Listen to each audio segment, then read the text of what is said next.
Welcome, everyone, to the Iron Cave podcast, episode 1, The Pilot. Very excited for this. This is a project that I have been contemplating, dreaming about since 2019. I have notes in my old phone going through of what I wanted from this, what I wanted to do.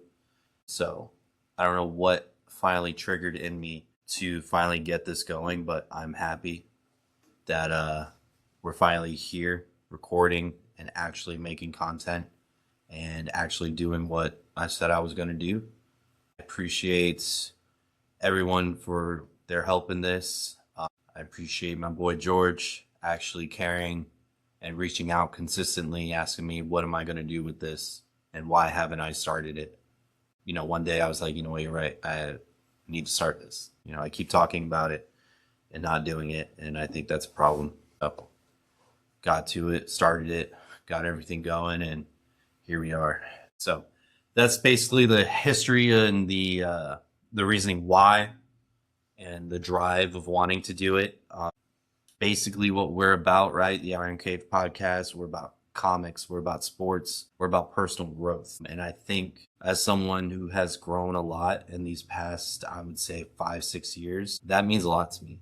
And it's not just me. Like, I notice it in a lot of people that are in my life and that I care about. The growth in them, the sacrifices that were made to be the person that they are today. And I think, you know, a lot of people have stories that can resonate with a lot of people still trying to figure that out. So that's kind of why I want to have this platform and bring it out, kind of like a male perspective in a way, dad point of view. As men, as dads, we typically don't really talk about that kind of stuff with one another. I feel like we're always in competition and we're always very guarded and defensive. You know, like, I want you to do good, but I don't want you to be better than me. Yeah, that's true. You want to be the most successful, but you also don't want to see your party struggle, your people struggle, right? You want to watch who you surround yourself with, and you want those people that are surrounded with you to do well. And I think personal growth, mentorship, just talking about it can really help out people. With that being said, you know, I don't want anybody to think, oh, this is just a podcast of anything fake or anything like that. It's not. It's just pure conversation between individuals. We're going to bring news up of sports. We're going to talk about new things going on in the comic world. And like I said, the personal growth aspect, that is kind of important. And that's going to be the last, you know, half of our show. And I think it's going to be very interesting and it's going to capture a lot of you. So why the Iron Cave? The Iron Cave was a name originally. A friend of mine, him and I, we wanted to open up our own comic book shop. And he was a Batman fan. I'm an Iron Man fan. And we moved the Bat Cave and Iron Man together. And we were like, the Iron Cave. Fortunately, comic book stores aren't very lucrative, very time consuming. They can be lucrative, don't get me wrong. But at the time, neither of us had the time for it. He's a dad now, so he definitely doesn't have time for that dream. So that name kind of just stuck with me. And then when I was thinking about the podcast, I was like, yeah, that'd be a good name for the podcast. So I went for it. So that's the history of the Iron Cave and why we went that route with that name. Plus, 2 beans, 1 pod was taken. So there was that. About me, Puerto Rican. I don't speak Spanish, but I am Puerto Rican. A Florida boy, lived here almost my whole life. Originally from up north, but Florida through and through. And, you know, electrician, living my life, doing my thing, have my family. Like I said, I feel like I have grown in these past few years, and I want to share that with people. And I just want to talk. I want to talk with friends, see how everybody's doing, and I want to have a good time while doing it. You know, do not expect this to be a clean show. My friends and I, we have very dark, I would say, it's like dark humor, but it's also off the wall type of humor. So if you're for that, stick around. If you're not for that, you know, you could leave or something. I don't know. Don't leave. I need you to stay here and stay for the views, okay? But you know, we can let me know in the comments. We come up with earmuff, and then, you know, you put your thing on silent, and then we continue. All right, you let me know. And all right, let's get into the pilot and let's move it in. Let's get my co-host in here and let's get the show on the road. What's going on, everybody? My name is George Santana. I am joining Chris on this adventure at the Iron Cave. I'm very fortunate enough for him to have me here. Just like the old Krista Boots with the fur, I'm also Puerto Rican. Joining him on this journey because I also love seeing people grow. I have also grown in the last 3 years. I am a recovered alcoholic who is now a dad, almost of 2. I will have my son in about 14 days. So I went from being your run-of-the-mill musician, living life on the wild side, to husband, father, and I had to do it all really fast. So not take up too much of the time, let's get into it. All right, guys. Episode 1, the pilot. So what we can expect on the show, like I said earlier, sports, comics, and our personal growth stories. Episode 1, basically where we're going to be coming from. This is pretty much just going to be a description for future, so you guys know what we're going to be, what you can expect, right? Oh, I'm a Philly guy. Tampa. So Fire the cannons. don't do that. Fire him home because you guys aren't even in the playoffs. Why would we fire him at home? He's not even our fucking team. No, fire them at home. Oh, okay. Gotcha. Yeah. At least we can spell our team name. It's a joke. Okay. 1. 2. Your chant is the dumbest chant I've ever. Tampa. Stupid. It's terrible. It's horrible. It's great. We have a song, the Eagles fight song. You guys can't even spell eagle. It's a joke. We're doing that on purpose. Oh, are you? Yes, to troll all you trolls. That's why we're doing that.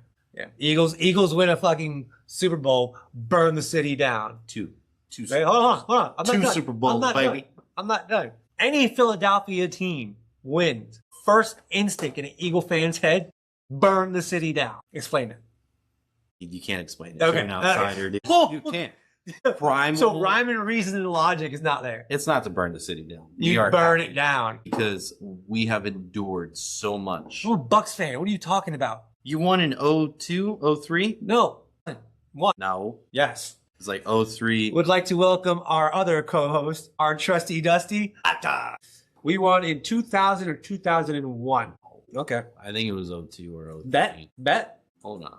Oh, no. Bet? Yes or no? What'd you say? 2001? 2001. Oh, well, if it was 2001, you guys only won. Wow. Oh, shit. You were right. It was 2003. Thank you. But it was against the Oakland Raiders. You guys beat us in the NFC Championship to get to that game. That's why I remember it. And we also beat the Chiefs. So that was a hard time to be an Eagles fan. Going to the NFC Championship game 4 years in a row. Losing it 3 times. The 4th one, we finally get to the Super Bowl. And we lose the time. I think that was the first time I cried over sports. It hurt so bad. I truly believed in my young soul with Terrell Owens, Donovan McNabb, Todd Pinkston. We had Westbrook and Buckhalter, Brian Dawkins. Like, I was like, there's no way we're losing this. Sure did, though. Sure did. Sure did. But Eagles redeemed themselves in 2018 and last year. So 2-time champions, baby. We're about to make it back to back. Run it back, Jalen Hurts. I'm going to celebrate if you lose. No, you're not. Yes, I am. No, you're not. You're going to say that now, but then you're going to be like, man, I'm really happy for you. That's awesome. Exactly. You can't even hold a straight face because you know it's true. There's only one team I'll never congratulate you on. Phillies? The Gators. I will never celebrate you on that. Let me clear that up. With all sports teams, I am Philadelphia. College, I used to really be into Penn State. Unfortunately, with Joe Paterno and that whole thing, it kind of made me a little lenient with Penn State. And then growing up in Florida, my sister went to UF. I went to a lot of parties at UF when I was young, and I shouldn't have been there. You know, I fell in love with Gainesville and that school. That was terrible. Come on, dude. Tim Tebow. How can you not root? The traffic is terrible. How can you not root for Tim Tebow? I don't root for Tim Tebow. How can you not? I don't. You can't. You just can't. No. Timmy T, baby. The only thing I like about Tim Tebow, if I ever decide to become a gambler, I'm going to listen to everything he fucking says and bet on it. Because he has called so much nonsense and it's come to fruition. Tebow would be in the middle of a fucking segment like, yeah, I think they should, do a play action to the right. And then the next thing you know, next play action to the right. I'm just going to fucking bet on Tim Tebow. Guys, High Rollers, Hard Rock app. Go ahead, shoot your bets. Let us know how you do. Sponsor us. We are in desperate need of sponsors. We have children. And no, the only sponsors. All right, so that's where we're going to be coming at with the sports aspect. Again, I'm probably going to be mostly hitting on Philly sports. My man over here is going to be mostly hitting on Tampa sports. But we will talk about current events, anything going crazy on the sports world. Yeah, like the Seminoles sucking all over again, which is my team. Yeah, so not just those specific teams, but we will be covering them mostly. When it comes to comics, I'm going to be your Marvel guy. DC. This is going to be your DC guy, so you're going to have best of both worlds. To be fair, though, I do like them all. I'm not very biased. We're just nerds. Yeah. They're dads. We both love Star Wars. He's a Trekkie. I'm not a Trekkie. I wouldn't say I'm a Trekkie. It's Star Trek. But do I like Star Trek like I love Star Wars? No. Do I like Star Trek like I like Lord of the Rings or love Lord of the Rings and love Harry Potter and love... No. But Star Trek is good. And if it's Star Trek, it has to be next gen with... Patrick Stewart. Even though original Star Trek was dope, you really only watch it for the shitty fucking William Shatner acting. And the Leonard Nimoy story, which is really good stuff. But next gen, choice, because it leads to Star Trek Discovery, Star Trek Picard, which is top notch. But that's about it. We're big nerds of the Star Wars, kind of like almost unhealthily, like it's like a... You know who doesn't know about Star Wars? The people that are in Star Wars, because they live the Star Wars. That just reminds me of Step Brothers. Not Step Brothers, the other guys are just like, there's no way they sat there in the fucking Millennium Falcon with the Death Star exploded and didn't do anything. It's bullshit. Don't you dare talk about Star Wars. It was historically accurate. So you'll get some of that thrown your way. A lot of swirling. But that's what you're here for. Just two dudes, good vibes, nerdy content. And then we're going to talk to some people who are really making a difference in the world and just have really cool stories. A lot of them are nerds as well, so they will be partaking in a lot of our shenanigans as well. We'll do some shenanigans later on this episode. I think we need like a song for like when we do the shenanigans and then when we do the interview shenanigans. Just have someone, I'm going to write some music and just cheesy 1990s elevator music. No, like commercials. The best part of waking up is Folgers in your cup. And Folgers is fucking disgusting. It's gross. It's so bad. It's bad. Anybody who drinks Folgers is why? Hold on. Let's take this time to talk about 90s commercials. Oh, yes. 90s commercials were wild. They were unhinged. Do you remember the 7-Up? Yeah, make 7-Up yours? 7-Up yours. I was a child. Oh, yeah. And I was telling adults 7-Up yours. I was calling people cootie queens and dirty little lip lickers because of Orbit. That was early 2000s. But still, 2000s. They were still raging back then. They were still raging back then. Airheads, Fruit by the Foot, those commercials were wild as kids. Mentos, the fresh maker. Bud. Why? Yeah. I want my baby back.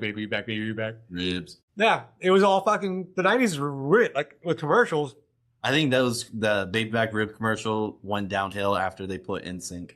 Talking about 90s shit, me and my beautiful wife, Amber, we like to sometimes go back nostalgically and watch movies. Before we watch movies, we watch the trailers. Yep. 90 trailers are fucking atrocious. It's just a narrator. Yeah. Most of the time. And it's the same dude. Yeah. The world. Yeah. And it's like, it's so bad because they do nothing to enhance the movie. Like, who in their right mind saw a commercial with a trailer from a movie in the 90s and goes, fucking, hey, I gotta watch. Sold. Get me that. Watch it. Now. Because I see these things, I'm like, damn, you sure you want to watch this shit? This shit's trash. Like, what are we doing with our lives? In a world where everyone thinks life is perfect, comes a man with hands made out of scissors. He's a gardener, or is he a hairstylist? Look, it's so bad, dude. But that's the 90s for you guys. It was atrociously great. In a world where you could be dumb, or you could be dumb. Oh. What about every movie, late 90s, early 2000s, with this song? Oh, that's not it. Baby, come down. You can put it all on me. God, where is it? Jesus! Why do you have a playlist that says Prince sucks? You better watch your dirty fucking mouth, sir. I'm gonna find it. Keep talking. Oh, that's great. Here we go. Every movie, late 90s, early 2000s, with this song. On my way. This summer, take an adventure with a young girl with telepathic powers. Where we go?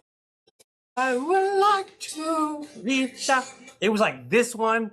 What was it? A Jungle to Jungle. That was on Ice Age. Ice Age. Almost every movie had that damn song. It's a great song. It's great. It's a great song. All right, moving on. The squirrelism has begun, friends. All right, we're gonna move into a little segment I like. It's gonna be our first time doing it. I think George is gonna like this a lot. I feel like I'm gonna hate it a lot. Basically, what it's gonna be is we're gonna have a bunch of pictures on board, and we are gonna narrow down to our top 3. But it's not gonna be a conversation. It's gonna be I rip one down, George rips one down, and all the way down till we're left with 3. It might not necessarily be terrible. Anything that we wanted in our top 3, but that'll be the roll of dice. Are we playing hardball? We're playing clean? What are we doing? I don't know. Depends on your first move on this one. And it's going to be a doozy. All right. We're going out the gates hard, my man. Are you ready? Let's go, Tater. This episode's topic is top 3 superhero movies of all time. That is fucking atrocious. Get ready. Why? All right, ladies and germs, top 3. Let me give you a hint of what we have in case you guys can't see it. We have Superman with Henry Cavill. Henry Cavill, Doctor Strange, the first Avengers, Avengers Infinity War, Infinity War, Batman Begins, Guardians of the Galaxy 1, Guardians of the Galaxy 3, Dark Knight Rises, Blade, Batman vs. Superman, X-Men, X-Men 2, Logan, Iron Man, The Crow, Deadpool, Wolverine, Spider-Man No Way Home, The Amazing Spider-Man, Superman with Christopher Reeve. The Batman, Spider-Man, is that 2? That's Toby. Spider-Man 2, Batman, Batman Returns, With Keaton. Captain America Winter Soldier, Black Panther, Avengers Endgame, The Dark Knight, Thor Ragnarok, Teenage Mutant Ninja Turtles, Spider-Man Homecoming, and the Spider-Man 1 with Tobey Maguire. This is going to be difficult. I don't even know where to start. This is atrocious. This is hard, bro. This is so good. So are you going first or am I going first? I think I go first. All right. Your first move should be my first move. And if your first move isn't my first move, I don't tell you. It's your first move, The Crow. Yes, it is. Love Brandon Lee. Loved it.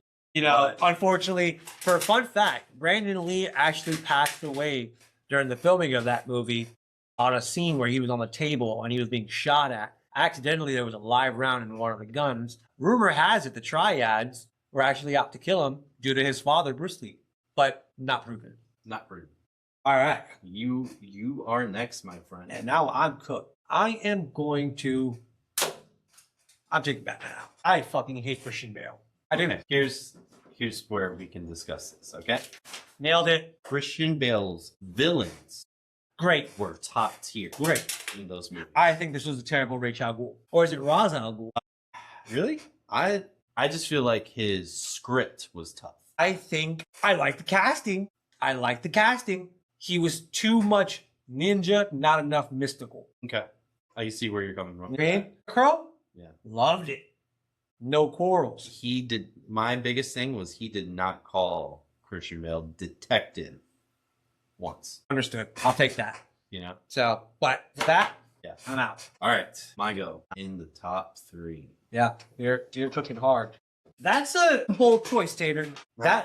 That really, Guardians of the Galaxy was a already established comic book, and that movie Change the game. was a very refreshing. Because this is back when we were being oversaturated with super It was good. But is it in my top 3? With this list that we have, I mean, we could have toned it down a bit before that came off. All right, I am going. Dark Knight Rises. Wasn't a fan of Bane. I didn't like. I think Tom Hardy sounded really good. Gotham is yours. I thought his dialogue was pretty good. But I need Bane to be big. I need Bane to have ooze tubes, not crab mouth. You know what I mean? I need Bane to be a fucking luchador, which is what he is. The back break, I'll take it. It was good. It was really good. And then Talia al Ghul, underwhelming as fuck. All right. The comedy, though, of that is hilarious. Script. Top 3, boys. Remember, top 3. All right. So please do not stone me for my next one. Stone him. Spider-Man Homecoming. Give it to me. I'm not mad about that. I'm not mad about that at all. Super highly anticipated. Really good. It was really good. Tom Holland is a great Spider-Man. Tom Holland is here. Let me get this out of the way now so we understand where I stand. Tobey Maguire is a great Peter Parker. Believable. Is exactly how the character was. He's a 34-year-old man in high school. Right. But Spider-Man wasn't funny. His Spider-Man's quip. Yeah, he's witty. He didn't nail it. I think that's where Andrew Garfield came in. That's where I'm going. Andrew Garfield, Peter Parker, Trash. he's too cool. He's too hipster. Peter Parker wasn't cool. Yeah. Right? Is Spider-Man. Gas. Funny, acrobatic, like just exactly how you would read Spider-Man in a comic. So question. Now we're going to have a little debate before we continue. Not too long. Did Spider-Man break Gwen Stacy's neck with the save, or did the head pop kill? Are we talking comic or movie? We're talking about movie. Movie, it's concrete. Comic, it's the whip. It's the thwip, dog. Yeah, in the comic, it's a threat. But when you watch that movie, you hear that. Yeah, but I think she's already dead before she hits that. That neck's broken. Because velocity, the yeet, and the whip is what made her head go. That's how she was died in the comic. Okay. That's eliminated. You are up, my boy. All right, let's move some of these around, get some more space going, give some people the respect they deserve. Hate me, love me, I don't care. Ooh. But good movie, great movie, not in line with the rest of these goats. Please, you guys can attack him in these comments as much as you want. Attack me all you want. It is wild to shoot that out this early. No. Brother, you kept... All right. We'll talk about it later. You kept Black Panther over Christopher Reeve. Absolutely. That is a staple, sir. 5. You are so proud. That is a staple. That is probably one of the best Lex Luthors ever. Yeah? Watch this. All right. I know one you will never disrespect it. They'll come for you hard. I'm not even going to touch that. You know what? I'm not going to be petty and touch yours. Ragnarok. A little bit too comical for my taste. Yeah. What is his name? Taika Waititi? Yeah. Sorry if I said your name wrong. I truly hope Doomsday pulls away from that Thor and we get the Thor we deserve. From the trailers, he's looking like he's praying to the Allfathers again. Yeah. All right. So that was your move? Mm-hmm. It's getting tight, my boy. This is getting tight. I see at least 2 more that can come off for a guitar. That's what she said. Ha ha! Wow. What? I know. Wow. Is it top 3? Is it top 3? There's other ones he could have taken off. For instance, Doctor Strange. The Strange Man? Great movie, great character, but The Strange. This is getting tough. I know 2 off rip you're not touching. Actually, I can see your top 3 right now. I know my top 3 right now. I can guess your top 3. I guarantee you won't. I bet you I will. Go for it. I'm going to say Iron Man has Already to be wrong. Really? Already wrong. I know Logan and Batman are in there. Which Batman? Oh, original. Wrong. That Nick. Really? Okay, let's keep going then. Nope. Well, once we get through this and like we actually talk about our top 3, I'll tell you my top 3. Okay. All right. Bleed. Sorry. Wow. The one who started it all? And remember that, folks. I love Iron Man. Iron Man is my GOAT. But you don't get the Marvel Cinematic Universe Without Blade. without Blade. That's wild. And it's funny. Swing back to what you said in your opening statement about your friend being a Batman fan. Yeah. Which works super great for our relationship. Yeah. Because you know I'm a huge Batman fan. So I don't care if it still works out. So, Ninja Turtles. It is You got 80s and 90s babies crying right now. It is an 80s classic. It is a classic for both of us. But is it cinematically great? I don't think it's cinematically great. You can still see people's heads through the teeth. I love every minute of that. I did too. But it's a top 3. All right. I'm going to do this now and rip the Band-Aid off and just I get hate it you if over you think with. what that is. Just get it over with. What? Infinity War was a way better movie than Endgame. I get it, but your daddy dies. Yeah, I got sadness. You got big sads. Dude, the night of my father's funeral, they convinced me to go, hey, we held off watching Endgame. Let's go watch Endgame together. You know what? You're right. My dad just died. Watching the Marvel. Watching my hero save the world. And I'm like, this is going to be great. We'll be fine. He almost died in Infinity War, but he wasn't going to die, right? So he shouldn't die here. What happens? Iron Man dies. My father died. My brain paralleled both. I'm sobbing like a child in the corner of this movie theater. Because I'm processing. That is wild. Infinity War, Hands down better than Endgame. Infinity War left us. Dude. You gotta think about it. That was the first time the bad guy won. I don't want to go. I don't want to go. Mr. Stark. That chills. Exactly. Endgame was good. I just fucking left you there for 2 years. Endgame was good, but I still say Infinity War. So many great Comic-Con costumes too. People picking up dust. There he is. All right, where you going, my boy? Damn, fucking Guardians of the Galaxy 3 was huge. I think I had almost an anxiety attack watching that movie. I am going to. I'm gonna Winter Soldier's out of here. Again, storyline. Bucky's back. The fight scenes in that movie were Epic. amazing. First appearance of Black Panther. Winter Soldier. Civil War. Civil War. I'm out of ammo. Like I said, we got to do it under my chair. Yes. All right, I go. I don't blame you. And I wanted to. I can't wait for the second one. I wanted to hate I never- every fucking moment of that movie. Never thought I would say that, but I am Because he was not only a great Bruce Wayne, he was a great Batman. He did detective work. He just needs to be a little bit bigger. That's all my only thing. But again, year one Batman. yeah, so if we're going It in the works. second movie and he fucking bolts out, oh my, we got Batman, my boy. We got good. All right. The nitty gritty. Oh my god. Henry Cavill is out, ladies and gentlemen. I'm going to take the Henry Catwoman out. Cavill is out.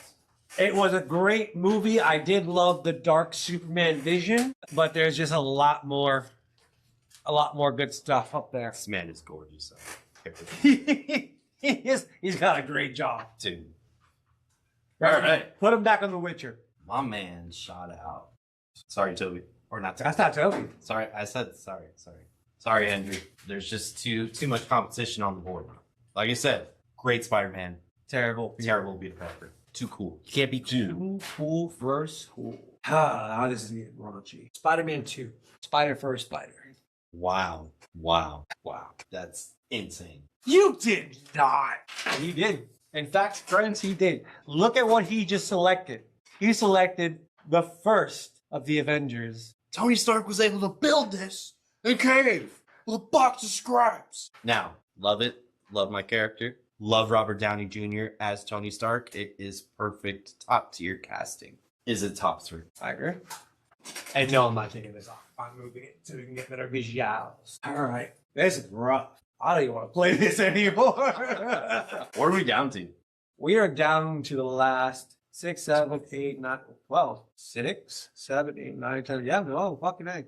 I hate to do it, but I'll do volume 3. I almost had an anxiety attack with this movie because I was so damn emotional. Soundtrack was amazing. Great. Soundtrack was Everything about the movie was great. Rocky Raccoon's backstory, heartbreaking. Absolutely heartbreaking. X-Men 1. Great movie, right? But it didn't have Nightcrawler, which I'm really excited to see back on screen. Yeah. And if they do a fucking fight like they did in fucking 97. Man, why are you making me the asshole here? Be done. Had to be done. Had to be Had to be done. It's only logical. Yeah. I love being not on that side. I am in a pickle. Oh, you're a bitch. Why did you say that name? Listen, this movie gets a lot of hate. I think it shouldn't get the hate that it gets. As of right now, with Robert Pattinson's Batman actually doing well, and I really hope he does well the second one. As of right now, Batfleck? I love Batfleck. Batfleck. Perfect Bruce. Perfect Batman. Perfect Bruce Wayne. Had the size, had the build. Did detective work in the movie. Didn't need a voice modulator. Or I'm sorry, he had a voice modulator. He didn't have to. Yeah, he wasn't, hawking a loogie at every single person he talked to. And on top of that, Frank Miller outfit. Short ears, funky bat. That and his warehouse henchman fight scene was straight out of the cartoon or straight out of the video games, wherever you want to do. That's how Batman. He put his head through a Batman fights and whoops, and it was great. Christian Bale's Batman was a defensive Batman, like majority of the time. He didn't use. If you really think about it, Christian Bale's Batman never used the one thing Batman is: the night. He was in the shadows. He was creeping and crawling. He did sometimes when he came down and he took the dude off the car. Yeah, but we saw Batman fucking hanging on the fucking corner of the wall. Like, I'm right here. Yep. 200-pound man. What's next, my boy? Good luck. Good luck. Take me out of here. No way you picked that. No way you picked that over Deadpool Wolverine. Sure did. No way. Sure did. Give me Deadpool Wolverine. I can't wait for the comments to just Put that in sync for me. No way. Oh boy. I don't like this at all. I don't like this at all. Well, since you took away the cameos, I'm taking away the cameos. Bro, they had all 3 Spider-Man. They had all 3 Spider-Man. All 3? What did you do? They had Blade, Gambit, Elektra, the original fucking... Come on, stop. You want the cameos away, so will I. And you took away Batfleck. I'm not the monster here. I'm not the monster here, sir. Still hard, ain't it? It's so difficult. It's still hard, ain't it? Even with me taking that down, still tough. Ladies and gentlemen, you're about to see Chris the Boots with the Fur become an absolute monster. You dirty... You danced with the devil in the pale moonlight? You want to see crazy? Let's get nuts? You have last pick, my boy. Let's talk about these 4. The fuck here. After that bullshit, both Keaton's, Affleck, and Pattinson, you just hate Batman, bro? I left the Batman The worst one with a great villain. with a top tier, like one of the top all-time villains. Keith Ledger. was amazing in that film. Then they had Two-Face in that film. And I was like, what? How many bad guys are we putting in this thing? I'm lucky about that one. So lucky about it. Where you going? All right. Our Top final list. Top 3 superhero movies of all time. We ended up with Avengers Infinity War, Logan, and The Dark Knight. All right. Without me, what's your top 3? Definitely going with Batman with Jack. I think that's one I would replace. See what we got here. Batman with Jack. Yeah, I'll take Batman with Jack with Logan and Infinity War? Infinity War. You are not ready for my top 3. Go. You took them out mostly. X-Men 2. That opening scene with Nightcrawler in the White House. Oh, yeah. Nasty. And think about the year that movie came out. Yeah, the animation was sick. It was amazing. Amazing. X-Men 2 is still probably one of the greatest superhero films to make it. The Phoenix tease at the end, you know, freaking Wolverine going in there and the great X-Men 2. Spider-Man 2, Tobey Maguire with Doc Ock. I can harness the sun's energy. Everything about that movie, the acting, the fight scenes. A lot of emotion in that one. It was amazing. Because you could see Toby transitioning dark. That kind of really sets off. Even though Spider-Man 3 wasn't my favorite, it explains a lot of that anger that he had. X-Men 2, Spider-Man 2. And then I had X2, Spider-Man 2, and Logan. I remember Logan. We cried like little bitches. Little bitches. That was a very quiet theater with a lot of men sniffling. Easily. All right, get back into it. So that was the top 3 segment. Let us know if you guys like that. We have a lot more on the way coming for future episodes. It's crazy. I can't believe that's our... You took down good stuff. All right. Moving on. All right, guys. This is episode 1. We are getting close, so let's introduce our guest for this next segment. This is our first guest, Mr. Brian Parra. Brian is in the solar industry, and he's going to tell us more about that, what it means to him, and how he can help you in your home if you need be. Brian is a friend of mine I've known for 20 years, and I'm excited to have him on here. Very articulate individual, and I think you guys are going to like what he has to say. All right, let's get to it. So we're here at the Iron Cave podcast with George, and we have our guest this week, Mr. Brian Parra.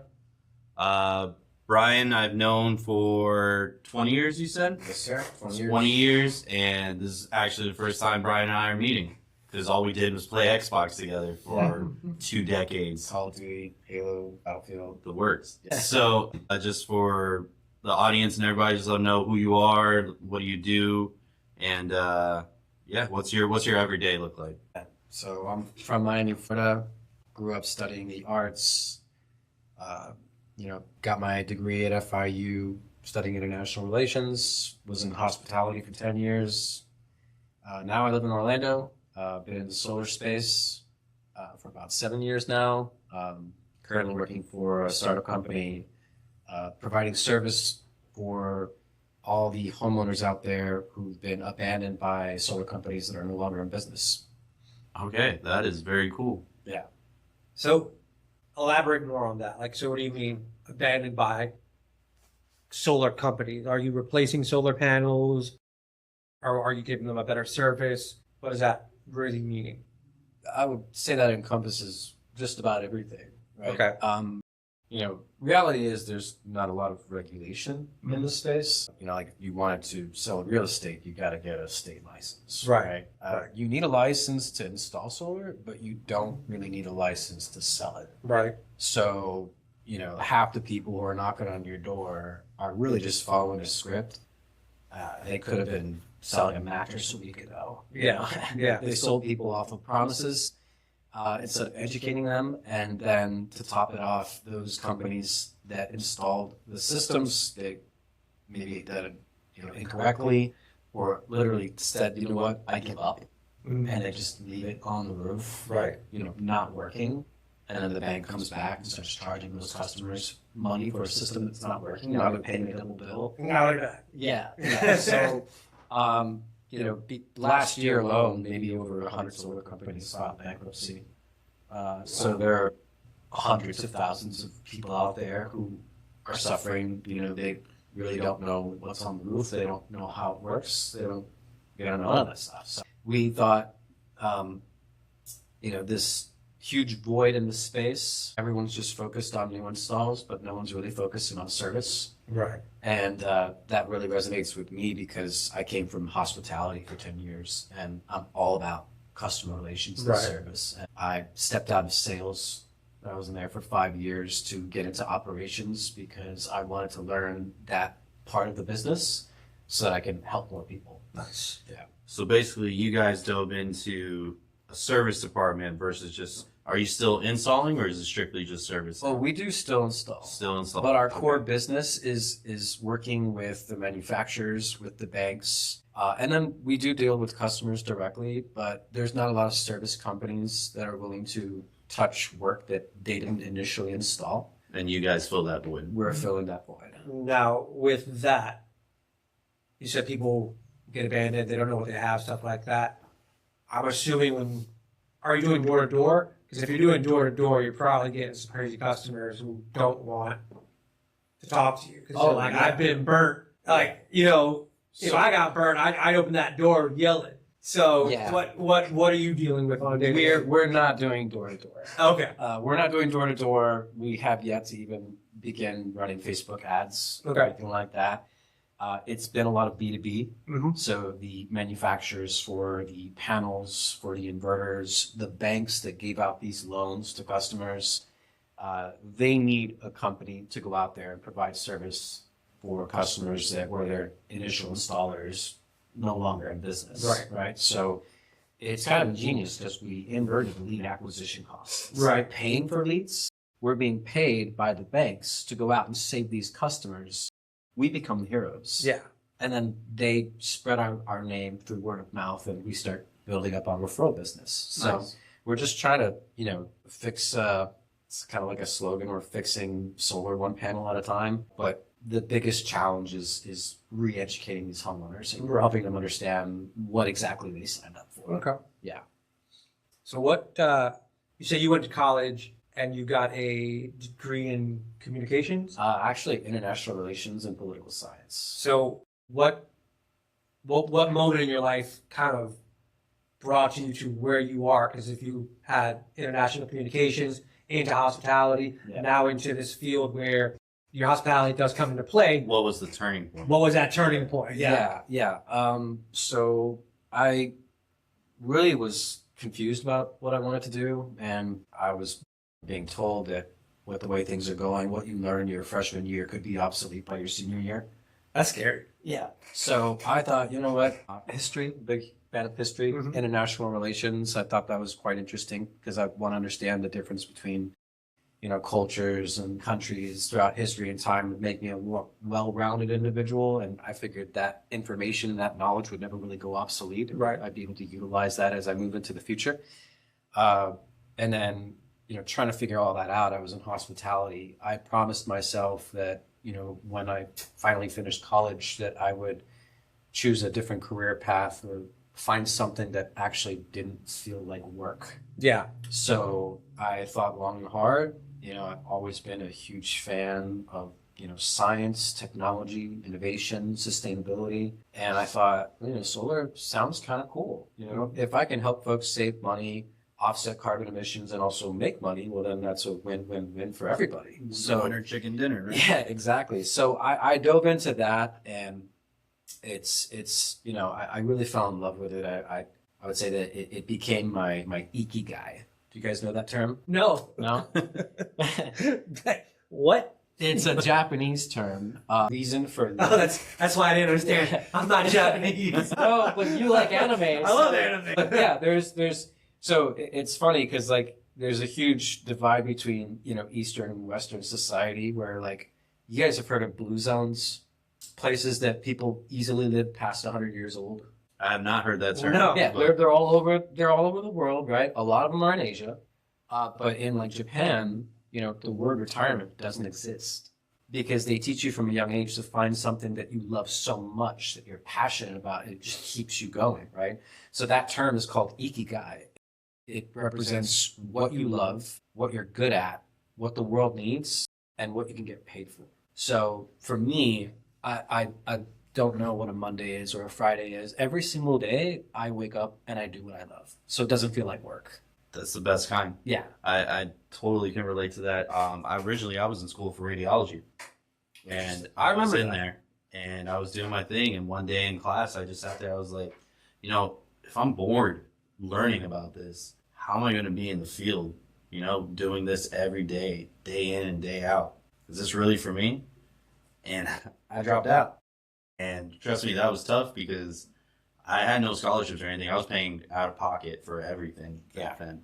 And I just spent a year and a half in schooling that I did nothing with it. So, but then I fell into electrical, really started enjoying that. I liked working with my hands. And then the company that I originally was with, they're like, hey, we will sponsor you to go to school. And so they paid for my schooling, and it was a wrap after that. That's incredible. Every day I loved it. So you got paid, someone helped pay for your schooling for something that, you actually really enjoy doing. I think that's the real like jackpot, goal in life. There's so many people who just find a job to make money to pay bills, but that's not how you're supposed to live. Dude, there's so many people that I've known where they're like stuck in an office or they're stuck in dealing with the general public and they're just like, I hate my job. And I'm like, have you ever thought of a trade? And it's a shame that trades are kind of like looked down upon when you're in school and stuff like that. Yeah. Man, I wish I would have known more about trades at a younger age because I would have been on track on a way better trajectory than what, it took me a while to get where I'm at now. But dude, the trades, there's so many companies. It's not just electrical. There's, you got welders, you got carpentry, you got your plumbers, everything. All those companies, 9 times out of 10, will pay for their guys to go to school. Yeah. Help them get that so they could get their journeyman's license in that field and move up. Yeah. And it's really good. And ironically, those are probably the last jobs that will be replaced by AI. So now electricians and all these people are going to be making buttloads of money. And then everybody else that, data centers? You can't do data centers without electricians. And that's call centers, anything that has AI is, I don't think people understand, they cannot fathom how AI is going to take over everything in a matter of like 2 to 3 years. Yeah. So it's happening. It's happening. It's happening now. It's happening. In 2 or 3 years, we're going to be looking for John Connor. Yeah. We're trying to save him from the Terminators. Like, that's how scary. It's very scary how quickly AI is taking over. You sit there and you look at a lot of these songs we grew up loving. The Eminems and the 50 Cents and all this. Some of them are so good, though. These AI covers are out of this world. The Thong Song AI cover, it turned a song that was just kind of like, oh, I like it because it's catchy, into this like epic, momentous song with so much like growth. I'm like, oh my god! But was it Many Men, 50 Cent? Yeah, they did Many Men with 50 Cent. Really they did the Real Slim Shady for Eminem. They were all great. And then I've actually gone on my iPhone and just typed in AI covers just to see how many they are. And I want to say that 80% of them were straight bangers. So AI is not only going to take over a lot of the industry, the art industry, the music industry, all these things where people spent years beating their crafts, it's gone. But for electricians, that's you got to keep feeding that machine. So it needs wires to run. Yeah. So you're good to go. So if you can go back in time and tell 18-year-old self something, a little advice that you wish someone would have told you, what would that advice be to 18-year-old you? Well, that's tough. It's 22 years ago. But think about it. All I cared about was hooking up my car and going to car club meets and, you know, Straight Miami, dude. playing video games, 22 finding years a ago. girlfriend. All I cared about, really. I was my bubble. I could care less what was happening on the other side. That's what's part of growing up, is figuring out, you know, Yeah. how you want to, who you want to become. It was tough getting out of like a W-2, you know, lifestyle, workflow, and then going into 1099. That's probably the biggest challenge. It's still a learning process, especially with taxes. What do you mean you didn't take the taxes out on your own? Oh, What do I owe? Dude, I was making, maybe 40, 50, as a server. Yeah. And then, You ain't claimed none of the taxes, did you? don't Don't incriminate yourself. You can't really, No one's Don't incriminate yourself. But going from that to, making, triple that kind of money as a 1099, like, sure, I itemized my expenses. Yeah. And it was awesome because I paid off all my debts, all my credit cards. I, bought myself a Tesla. Like, I was good. And then the following year came and suddenly I owed Uncle Sam 25 G's and then I was right back in it. So I was like, you know what? Well, that's kind of scary. Like, I can't make that kind of money again until I understand the playbook. So I went to, you guys ever heard of Aspire? Aspire? Yeah. Like a physical spire? No. It's an event called Aspire.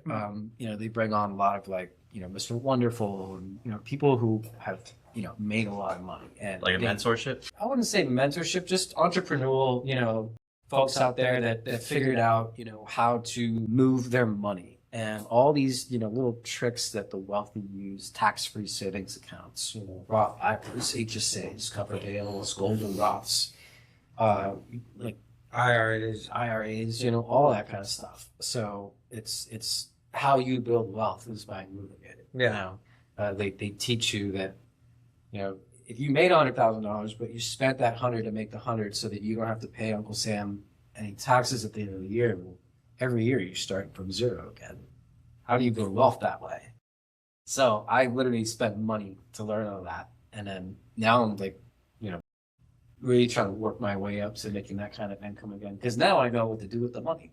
So you went out and basically that was going to actually line up my next question. I was wondering if there was anybody that you looked up to, mentored you to help guide you into this, or did you just figure it out on your own and start reaching out and pull at some branches? It sounds like you kind of did there going into that. Yeah, I went searching for it, and then just listening to a lot of audiobook, a lot of just reading, learning. Right? Yeah. That's the only way to change. Like one book that kind of like really, really helped me. You guys know who Bob Proctor is? I'm not that deep. You got me that one. Yeah. Got me there. Yeah. Look up the book Bob Proctor, Change Your Paradigm, Change Your Life. Okay. I probably listened to that book about 60 times. And it totally got me where I am today. I like it. Yeah. I've actually started kicking off reading books again. Can't Hurt Me. It's a great one. Atomic Habits. That's a great one. Extreme Ownership. From Good to Great. Things like that. Like, I've been trying to be better about myself and trying to read into those books a lot. So that is definitely one that I'll grab and take a look at. Dude, I promise you, it'll bring you a lot of value. Prior to working for this startup, I was working for a big solar company. I was in sales for 5 years, right? So I worked myself up to being a branch manager. I was training teams out of Orlando and Miami. And I just started feeling like I hit a ceiling, and I was just around people who were just in it for the money, and I wanted to grow. I wanted to learn. And the book, talks about that. Like the energy that you put out there, like the universe listens, right? You wanted more. I wanted more. So when you want something and you focus on it and that's all you do is obsess over that vibration, right? Yeah. The universe listens and it literally gives you what you're looking for, what you're wanting. So, a really good friend of mine, Jeffrey Green, introduced me to the CEO of the company that I'm working for now. Ironically, how funny, the CEO has listened to that same book, Change Your Paradigm, Change Your Life, over 100 times. We're speaking the same language. And he told you to get good. He's got you on 60 listens, bro. and it's awesome when you surround yourself with like-minded people, right? And for me, it's everything that I was craving. Like, it was just like, I was so emotional about it. It's like I had to get out of this. And it was scary because I was very comfortable with the money that I was making. And to go to that, to not making any money for 6 to 8 months, living off of savings and having to leverage credit cards. But the amount of knowledge that I've learned this last year supersedes everything I've learned in the first 6 years that I was in solar. Love that. And now I'm like, just really grateful to have this kind of apprenticeship. And I'm talking to the CEO every single day. And he's teaching me all the fundamentals of running the operations side of the business when it comes to cash flow, when it comes to dealing with partners and relationships and all that kind of stuff. So it's everything I wanted. So I'm the happiest I could be right now. Love that. That's awesome. Where did you get this ethic from? Like this drive? Was it like, maybe a parent or a mentor that, ignited that fire in your heart when you were younger? Or is it something that you had to learn? Because you said you were doing a lot of car stuff, like video games. What got you to the point to be this version of Brian? I think from an early age, I've always, had a somewhat of an addictive personality. Like when I liked something, I dove in heavy. I definitely feel that. Yeah. So you should see my Lego collection. So when it came to anything, autistic, but okay. Mom had time. I'll relax. Yeah. So when it came to what sport I was playing or anything like that, I just wanted to be the best at it. Right. Didn't compare myself to anybody else. I just, compared myself to yourself, my version of myself yesterday. Yeah. You're currently. How can I get better? You got the high score. Now you want to get the higher score. Exactly. Like, how can I keep beating the high score? And it's like, He played on higher. Hold on. Right? Playing video games with you for the past 20 years, this all makes so much sense now, and I'm actually very upset. Was he that dude who told you guys suck at good? Every day. Every day. I wasn't like that. No, you weren't. Your cousin. But as soon as Joey started it, everyone teamed up on with Joey, and then odd man out is going to be the guy on the bottom of the people did jump on that train and they just kind of like ragged on you. And then but there would be games where somehow magically I was on top. And then it was like, all right, keep that up. And as soon as I started going downhill again, you suck! What he didn't know was you guys just had a lobby full of AI bots. So he could just sit there and shoot them. And then you guys are like, all right, we can crank it up. He's aiming good today. And then he got on the real thing. He was getting stomped. Yeah. That's awesome. But yeah, and then I guess, I can attribute to a lot of like processes and work ethics to the company I was working with when I was in hospitality, Nordstrom. Yeah. In Dataland, Miami. Rest in peace. All right. It closed down during COVID, and now that building's a Dick's Sporting Goods. But that company taught me a lot about structure and how to really give exceptional service to customers. And I thought, I'm going to take that training, that experience, that knowledge, I'm going to take it to an industry where, you really don't see that. Everyone's just a shark. Everyone's telling you what you want to hear, right? And good old bait and switch. Yeah, good old bait and switch. And that's why I felt so depressed in the previous company, because that's just all that I was around. Yeah. I was all about education, because solar really is like, I'm not gonna sit here and pretend like there's no real bad stigma about it. Like it's pretty bad. Yeah. A lot of people got screwed over. But there's accountability both ways. Like in a country where labels and brands are so important, when I ask someone, what panels you have on the roof and they don't know, what do you There's mean? a red flag already right there. What do you mean? Like, do you drive a Toyota or a Ford? Exactly. Like Whatever I can afford. A regular person can probably name, what car they have, what color it is, what the interior is like, whether it's a 4-cylinder, 6-cylinder, how fast the horsepower. And you don't need a mechanic to know those things, right? No. That's a high-ticket item, a car. Solar is also a high-ticket item, not gonna lie. But it's also designed to be on the roof for 25 to 30 years. And you didn't do your due diligence. You didn't like shop around or research all the different brands and equipment out there. A lot of this stuff comes from China, you know? No, they probably just heard, we're going to pay you for your solar panels. And they're like, no, that's the biggest ad. Is like, we're going to give you money. Your energy is going to, you're not going to pay electric bill. The utility I'm going to company is going save to pay you this much. Like, as soon as you say I'm going to save you this, that's all they care about. The worst Oh, yeah. promise that everyone got was that you're never going to see a utility bill again. And that's just not how it works. Solar's not magic, right? It's math. And people need to understand the relationship with energy. They need to know what a kilowatt is. Yeah. You know? Anybody who lives in the southeast side of Ocala, has Ocala Electric, knows what a kilowatt is because they're getting destroyed by Yeah. it. You know, you got your three big ones. You got Florida Power and Light, you got Duke Energy, and you got Tampa Electric Company. Those are the publicly traded utility companies, right? And I mean, I saved my bills since 2020. And if you do the math, there's probably been about a 38% increase in energy costs since 2020. I knew it. I knew this man has a receipt book like this. I don't have to sell it. I really just show people the information and I let them decide for themselves. So when you show them, you're showing a decrease with the panels, or are we looking right around the same? Maybe a little. It really just depends because every home is different. Right. And not every home is a good candidate. You know, I mean, I can't tell you how many times I drive by a house that has like a giant tree over the front, and there's panels there. I'm like, that's the stuff you're not getting. You need. I get calls all the time from people who are like, "Oh, I really want solar," and then I look at the satellite image and I'm like, "I'm sorry, you live in a forest. You live in It's not Seattle. gonna work. Yeah. It's not gonna work. You know." No. But we are in the Sunshine State. It does make sense. And we also have another element that other states don't have to deal with. I'm sure you guys know what's unique to Florida.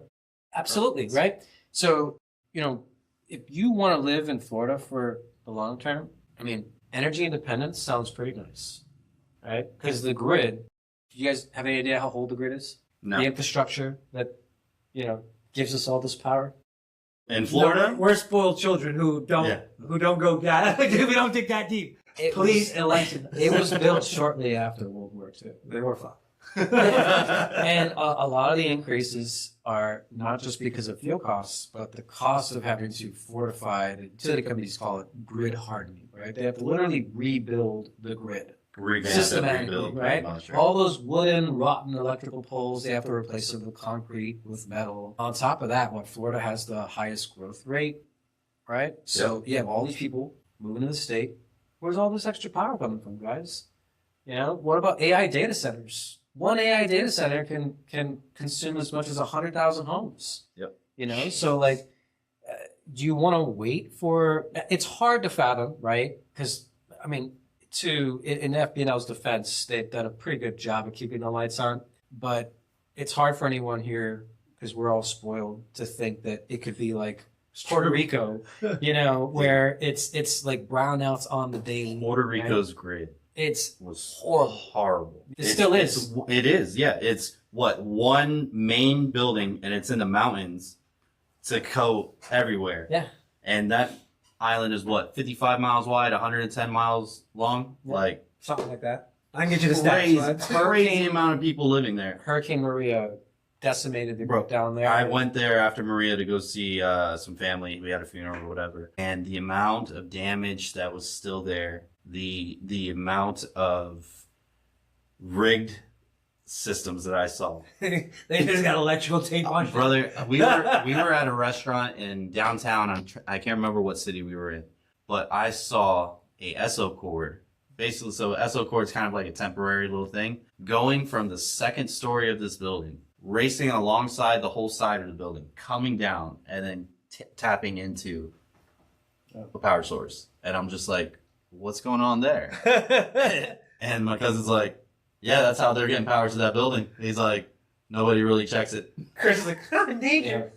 And people are sitting next to that. There's no space. It's just tables. And I'm like, the inside of me is like, get away, get out of there. Save yourself. They got a wake up call, and because of that wake up call, believe it or not, more Tesla Powerwall batteries are installed on that island than any other place in the world. Because it's not a luxury, it's a necessity. Yeah. And someday that might be the case here. It's not about savings anymore because since the passing of the One Big Beautiful Bill, they got rid of the solar tax credits as of December 31st last year. So moving forward, you're not getting any federal incentives from solar anymore. It's not about saving money. It's about energy independence. It's about how prepared do you want to be for the next 5 to 10 years? And, without electricity, how does that affect your lifestyle, your well-being, your family, your comfort? That's why we put solar on our house in Miami, right? Mm-hmm. And batteries, because my folks are, pushing 70. They're retired. I'm out of the house. I'm in Orlando. Like, it gives me peace of mind to know that no matter what happens, they will always have power. I mean, look at it from, we're all nerds. We're, what do you call it? The Last of Us, right? Yeah. Say if something went down like that. Who's running the grid? The grid's down. So feeding off of that, you being a solar guy, 100 miles solar panel in Arizona, does that sustain the country? It could. I mean, theoretically, it can that can work. And then it's the issue is the infrastructure, right to transport all that energy, because you're an electrician, right? So the longer the lines, the more you lose. Yep. So it's not about having. You got to have point to point to point. Like, it needs to have somewhere to go. It can't stretch that far. Okay. So your question kind of like, in theory, it could. Well, yeah, that's what I'm thinking. Theoretically, 100 miles of that. But then again, the also question is, how do you recycle solar panels? I read that you couldn't. Well, that's what he said. He said, what, 35 years? 25 to 35 years. 35 years. Yeah. You got to renew them. Yeah. After a while, I think we're going to be a Wall-E CD. You know what I mean? Yeah. One of the biggest misconceptions is people say, oh, they only last 10 years. Oh, crap. Look at a spec sheet for a solar panel. Right? Look at the different brands. For example, Q-Cells, right? This brand right here, 35% market share in the United States. They produce over 42,000 solar panels a day in Dalton, Georgia. Onshore production during Trump's last term. And, you're looking at panels that have 25-year warranties on product and 25 years performance, guaranteeing that by the end of the warranty, the panel is still going to be having a 92% output. So yeah, the warranty is expired, but that doesn't mean that you can't keep pushing those panels until 35 years, right? And look at the International Space Station. Those panels are 50 years old and they're still pumping out electricity. But it's NASA. They got the smart people and they're fixing it. I don't think they're yeah, I mean, they probably need maintenance, but again, it's something that's going to produce electricity for quite a while for your home. So having some kind of control, any kind of control, is going to benefit you, even if it doesn't cover all your electricity needs. So like for my family, we don't necessarily have the best home for solar. But our priority wasn't about saving money. It was about preparing ourselves for the inevitable outage. We lived through Andrew. We lived through Katrina. Wilma. We know what it's like to not have power. And God forbid that happens now. My folks suffer from a heat stroke or something like that. Like, I want them to be comfortable. On top of that, powers go out, generators get scalped. Yeah. And then you're trying to get a generator that's usually $150 or $500 if Joe Schmo was there faster. What was it? 05, 06, we got hit with a 3 in a row. Yeah. Yeah. Yeah. Dude. We were out of school for like 2 months. Yeah. I remember that being a while before we got power. Luckily, we had the propane tank, so we were just making all our food out there. Yeah. I remember that phase. But to me, that was just a giant party because I was just a wild child just running around in the rain, like, oh, there's a tree down. You know what I mean? So people were kayaking through the streets. Like, straight up, dude. I'm sitting there barefooted, running around town, like running around like little Marion Oaks neighborhood with all my friends in bathing suits. Dude, my father had the good idea of while the eye of the storm is over us, it's kind of calm. He's like, let's get on the roof and fix some of these shingles. What? Me, my brother, and my father are up all on the roof just fixing shingles while a hurricane is going on. My dad was a country Puerto Rican, like from the mountains. during the hurricanes and storms. That seemed like a great idea. It's productive. My father would go wash his truck to save on water. So he'd be out there and it's him like just drenched, just detailing his truck. What are you doing? No water bill this No month. water bill this month, puppy.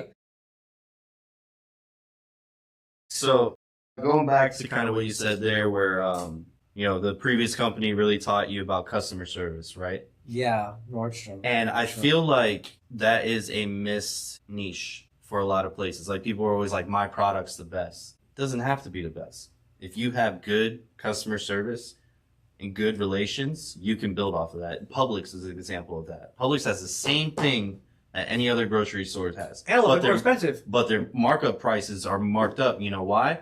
Because of the customer service that they provide. So we lost with Dixie and Marion Oaks, right? Mhm. So we're all scattering looking for a home. I was going to Publix. They're like, why? Go to Walmart. It's cheaper. I was like, do you know, like, you get treated like a king in Publix. I walked in there, lost puppy, with my wife's note. And I'm just like, I've been going to Nixie for over 20 years. I knew Nixie like the back of my hand. Now I'm in Publix, and I'm lost. And this guy just comes up to me and goes, what are you looking for? I said, a couple things. He goes, you're with Nixie clothes. I go, yeah. This man escorted me to every aisle and found me everything. And from then on, I was like, I will shop at Publix till I die. Customer service, man. I- Chick-fil-A, right? Customer service. Chick-fil-A not only is a customer service, but Chick-fil-A also has done something in the fast food industry that I have no idea what the code is for that. They can get a line that's wrapped around the block down to nothing in like 3 minutes. Your love for fast food Love it. really upsets me because you should look like me and I should kind of look like you. But, you Genetics. eat whatever you want and, it's fine. Not a pound. Yeah. Actually, I have bulked up. Yeah. Like I used to do, honestly, I was stuck at 145 till like my mid-20s. That's when my whatever you call it, slowed down a little bit. I went from 145. Metabolism? My metabolism. Words. Words are hard. So yeah, now I push anywhere from 200 to 207. My largest was 287 though. I did get up there. Man. And then I just stopped drinking soda for like a month. Did a little bit of running, lost 30 pounds in like a month. And they're like, you're going to get sick. I'm like, run it. My bad. Didn't mean to go Sidebar. off. Yeah, sidebar. Rabbit hole. So with customer service, when you first started in the industry, you said you were working for a bigger company, right? Yeah. Did you feel like that elevated you quicker up the line because you were able to reach with the customer relations a little bit better than most? I suppose that was a factor. I still get reached out to, customers from my first year. I still get invited to barbecues. That's awesome. Because again, it's about relationships. It's about relationships, Yeah. and maintaining those relationships and actually genuinely caring about helping people, right? So like, it's about providing a service. I want to provide a service for my fellow man, and I feel like I found this is the way that I can best do that, at least for now, So yeah, that's what I taught. I taught service. I taught education, going above and beyond, because most salespeople, as soon as you sign on the dotted line, you can't get them on the phone anymore. They're gone. Right? Never hear from them ever again. Exactly. But me coming from, being a server, right? You're responsible for the customer's entire experience while they're with you. Right. And that's the way I thought of it, right? So like, I want to be there every step of the way. And instead of going out there and door knocking, which I absolutely hated, I focused on content creation.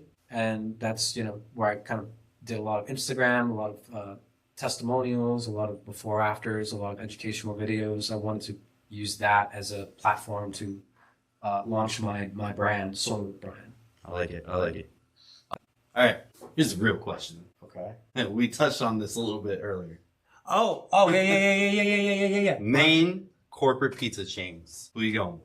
Domino's, Pizza Hut, or Papa John's? In order. Who is the GOAT? So once upon a time, the GOAT was the one and only hot and ready for $5.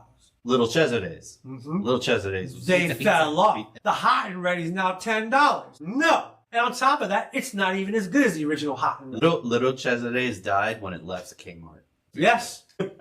So in order, I will go Papa Juan. Papa John's. Yeah. Let me tell you something right now. You're already wrong, but continue. Shut up. Papa John's. I'll go with Little Caesars. Domino and Pizza Hut are the negatives. I can't stand them. There's a reason behind it. What's the reason, George? So when it comes to Domino's, I just ate it too much to sustain my drunk life. So it has nothing to do with the ingredients or anything. No. It's a personal vendetta. No, it's drunk good. It's one of those foods that are drunk good. Sober is not good at all. Pizza Hut, they put way too much of that corn powder shit under the crust. Yeah, I don't like that. And it's just... Secondly, both of them, cardboard wings. Ash. Okay? What was another one We're that... bringing wings into this? I thought it was strictly pizza. Wings... regardless of the fact, the pizza's trash. So I'm missing one, though.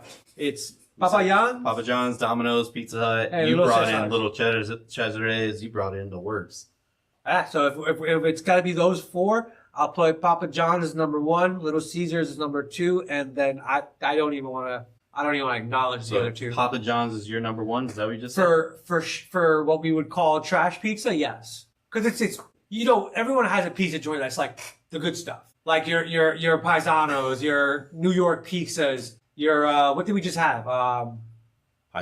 No, we had Pronto. Pronto, pizza. like the mom and pop roll their own dough pizza. Like that's different from the Papa John's and the Little Caesars and stuff. All right. Sure.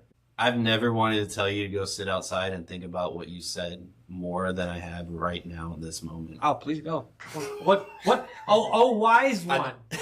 No, I'm gonna say mine. Yeah, go ahead. I'm gonna let the guests go first, right? Be right.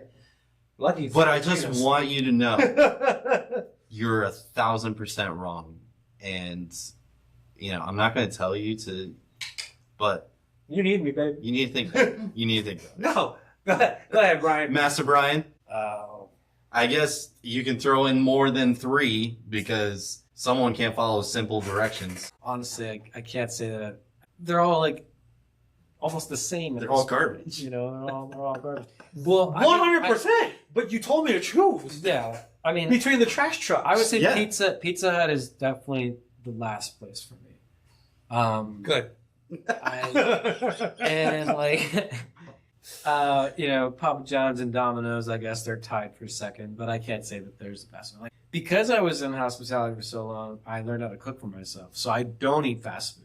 And if I do order pizza, it's always from like, a local mom and pop place. Yeah. Like my first job ever was working for a pool store, right, by Country Walk in Miami, and called Dayland Pool. And next door to it was a place called Mamma Mia's. And whenever I got That's a it. tip, The pizza. Dude, Mamma Mia's, I have not met a bad Mamma Mia's. There's Yeah. one in Orlando.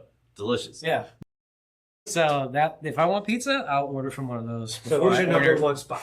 Huh? Who's your number one spot? Half. Trash. Okay.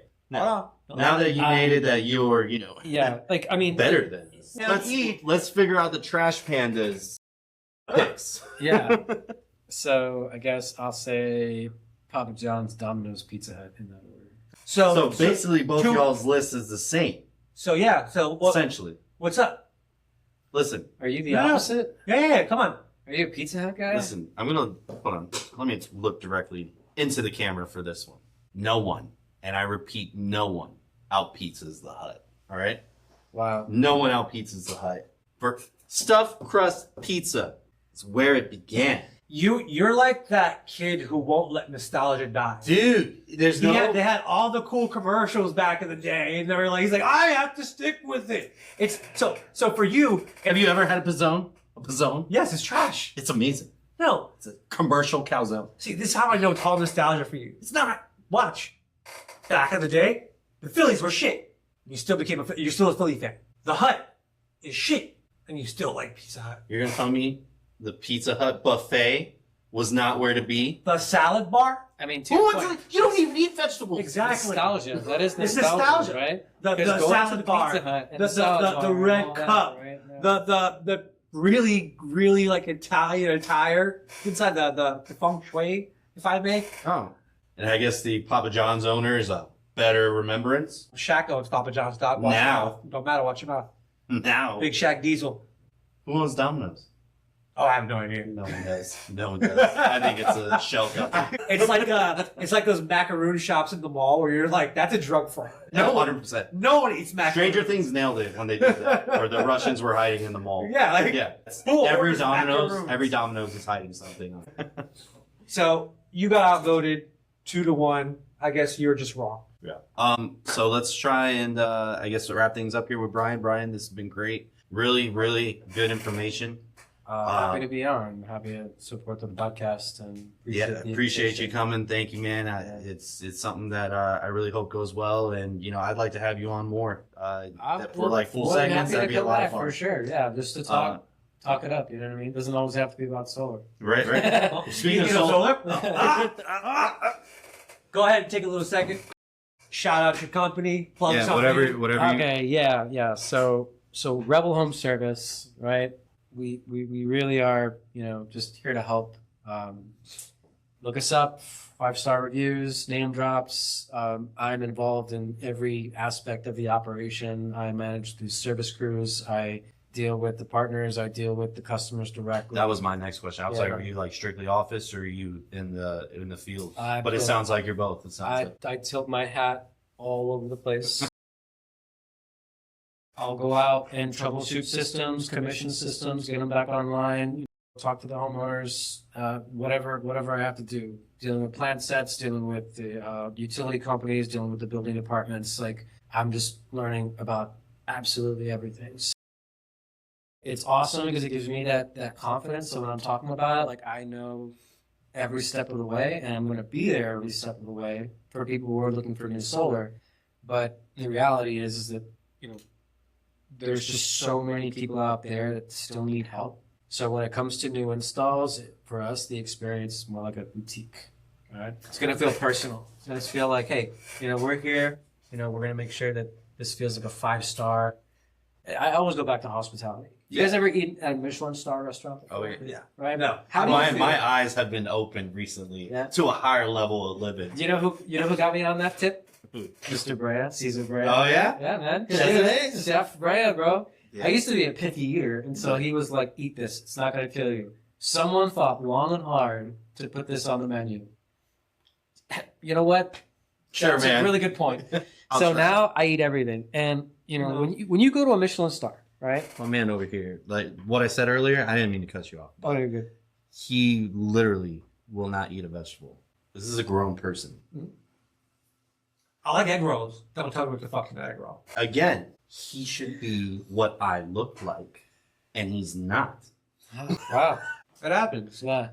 It's all right because you have No, Michelin you're star, good. Caesar. When you leave a Michelin star restaurant, how do you feel? Amazing. Like a king. Yeah. Right? The service is impeccable, right? The food is incredible. If you're lucky, the owner or the manager or the chef might even come out, touch the table. Thank you so much for coming. Yeah. You leave that place, you call up all your homies, you say, you gotta go eat there. You have to go.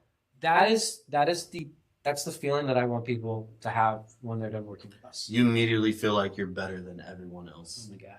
I must be poor because I've never been to one of these. I think the most fancy place I've been to. Chuck E. Cheese. No. Hey, when the Chuck E. Cheese started serving alcohol, I was there. But